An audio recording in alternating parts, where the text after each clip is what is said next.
नौजवानों के आने शुरू हुए कर्नाटक से, गुजरात से। में आप जब ये सारी बातें बता रहे हैं सर, मेरे दिमाग में वो तस्वीरें घूम रही हैं जब देश का मजदूर पलायन कर रहा था उन जगहों से जहां उन्हें लगा कि अब तो लॉकडाउन हो गया है। वो तस्वीरें जब निकल कर आई पूरे देश ने देखी और लोगों को खूब सिंपैथी हुई, इस पर खूब राजनीति भी हुई। सर, आत्मनिर्भर भारत तो हम बनाएंगे, हर कोई ये चाहता है, लेकिन हमारे देश का मजदूर आत्मनिर्भर नहीं दिखा इन तस्वीरों में।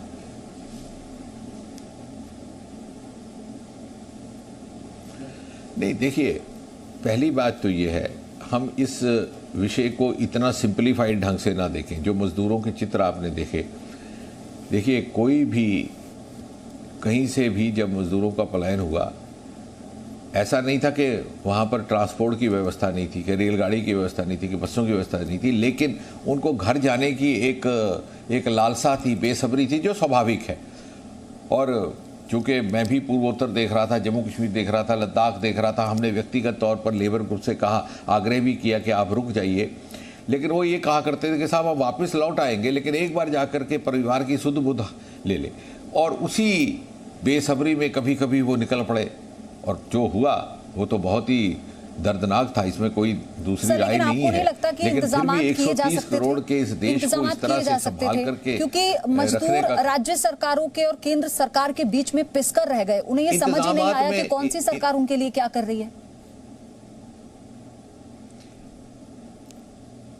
आप ठीक कह रही हैं, इंतजाम में केंद्र की ओर से कमी नहीं थी। अब उदाहरण के तौर पर, क्योंकि मैं उस विषय में जाना नहीं चाहता, क्योंकि मेरे स्वभाव में नहीं है कि विवाद शुरू करें, पश्चिम बंगाल ने आरंभ में केवल 5-7 रेलगाड़ियों की अनुमति दी। नौबत यहाँ आ गई कि हमारे रेल मंत्रालय से रोज़ाना टेलीफोन जा रहे थे, गृह मंत्रालय से रोज़ फ़ोन जा रहे थे, फिर भी दूसरे प्रदेशों में, जबकि उत्तर प्रदेश में 300-300, 400 रेलगाड़ियाँ आरंभिक 3-4 दिन में चल पड़ी थी, यहाँ पर मात्र 7, फिर 10।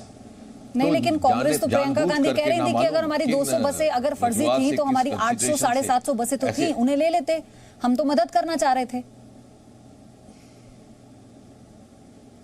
वो जो उसकी तो आपने पूरी विस्तार में कहानी सुनाई दी है कि वो बसें कहाँ से आई, कहाँ से बोर्ड लगे थे, कोई ऑटो रिक्शा के नंबर से बस सूची में उसको सम्मिलित किया गया था, कोई राजस्थान की बस ला करके दी गई थी, वो तो हवा में छोड़ दी उन्होंने बात। उन्होंने सोचा मीडिया को तो ब्रेकिंग न्यूज़ चाहिए, बाद में मीडिया भी भूल जाएगा, लोग भी भूल जाएंगे।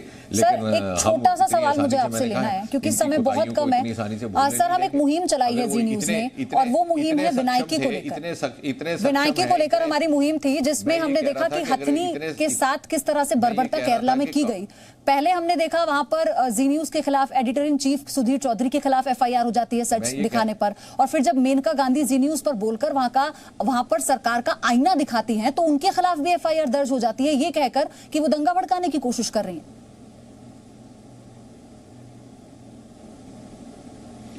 नहीं, जहां तक पहले विषय का संबंध है, अभी मैं वही बात मुकम्मल कर रहा था कि अगर वो इतनी तत्पर है तो आज भी बसें लगाए ना, कौन रोकता है उनको?